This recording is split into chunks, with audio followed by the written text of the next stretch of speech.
Hi there, friends. Father Wiley Ammons of the Charter and Canons Committee here with a brief explainer about clergy qualification for bishops' elections and diocesan conventions.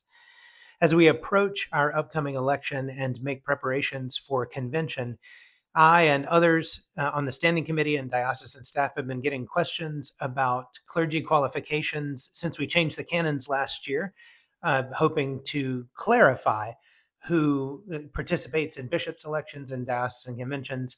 And we want to make sure that we help everyone understand those new structures, new rules, as we're going into our upcoming election in a couple of months, especially as we're approaching registration deadlines.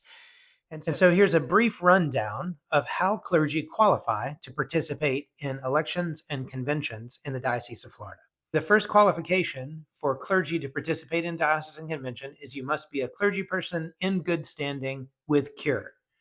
The second is if you lack cure, you can be a canonically resident clergy person in the diocese without cure. And so this covers retired clergy. This covers clergy who have worked in the diocese and are still in the diocese. Canonical residence is which diocese you are officially associated with. And so if you are a canonically resident clergy person in the Diocese of Florida and you do not presently have cure, meaning you are not in active professional ministry at the moment, the way you qualify for participation in the convention is by registering. And you register your intent to participate in the convention at least 60 days in advance, which is an upcoming deadline, July 13th of 2026. That's how you qualify to participate in both the bishop's election and in the convention.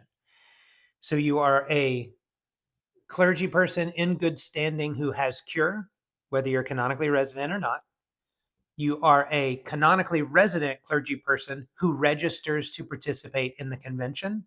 And those are the two ways that clergy qualify for participation in the convention. So the simplest way to qualify is to be a clergy person with cure. How do you know whether or not you have cure?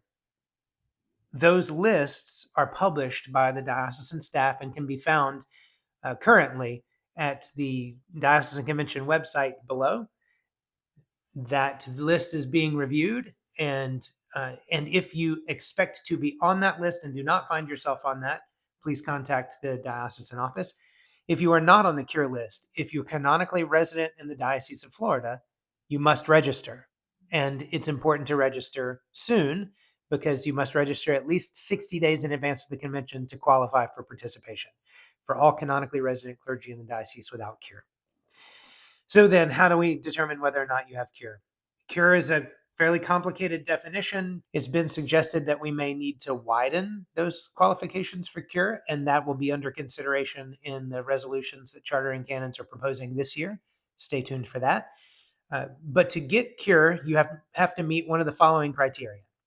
You have to be the head of a diocesan congregation and be canonically resident or licensed by the ecclesiastical authority.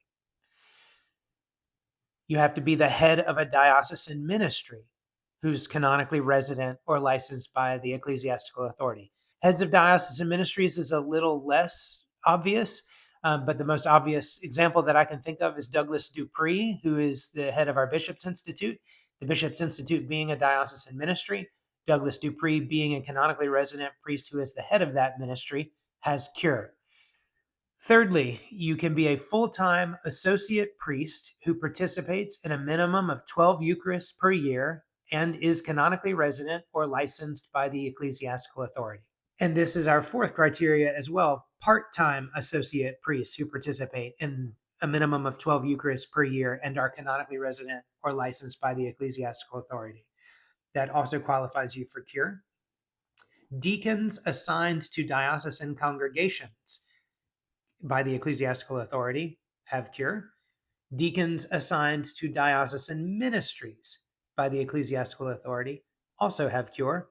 And finally, military chaplains canonically resident in the diocese also have cure, despite the fact that their work, by nature of their work, may have them working outside the diocese or even outside the United States. in their service as military chaplains. But if they're canonically resident in the Diocese of Florida, they have cure under this definition and and qualify to participate in our elections and conventions. The last thing I want to mention about cure and canonical residence as it applies to participation in the convention is when it comes to quorum. The quorum of a convention is defined as half of the clergy in good standing having cure. So for the business of the convention, we have to have half of clergy having cure.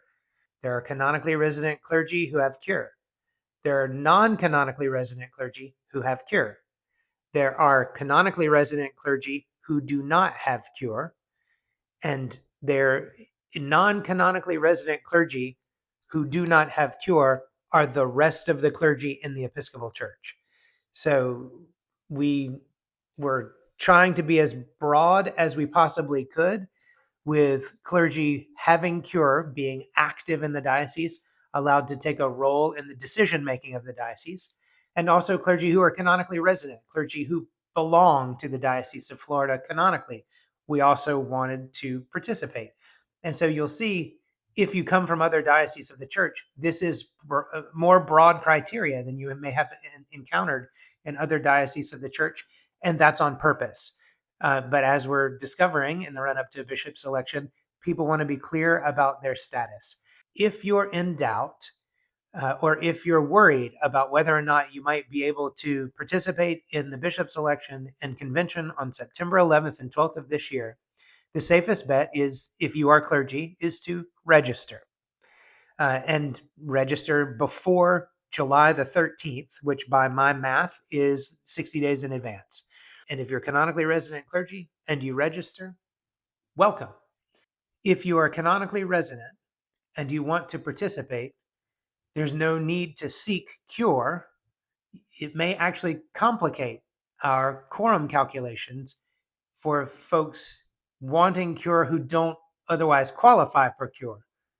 So in summary, if you are a clergy person with cure, welcome. We're glad you're here. We look forward to your participation. If you are a canonically resident member of the clergy in the Diocese of Florida, please register. Welcome. We look forward to having your participation. If you're in any doubt, go ahead and register. We look forward to having your participation. I hope this clears it up. If you have any questions, consult the lists that are already published at the Diocesan Convention website, whose address is below. You'll see lists of clergy who are canonically resident and lists of clergy who the diocese believes has cure. If you expect to see yourself on this list and you are not, please contact the diocesan office, who can explain why or why not you are on that list, or correct the list. Again, look forward to having your participation in the election and the upcoming convention. See you there.